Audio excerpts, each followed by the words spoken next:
você gosta. Olá, meu povo brasileiro carioca, tô chegando, tá achando isso? Que é isso?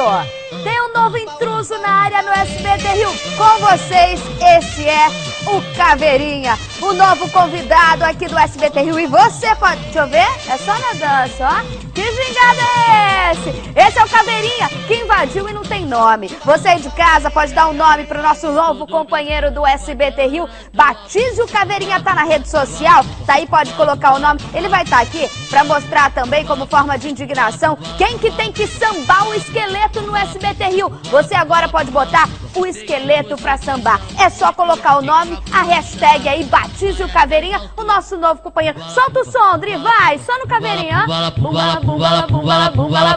Eita, nós! É o SBT Rio inovando e colocando aí pra você batizar o Caveirinha e também pra falar quando que o Caveirinha deve entrar, quando que o Caveirinha deve sambar o esqueleto. É isso mesmo, vamos que vamos, vamos que vamos. Daqui a pouco ele volta aqui.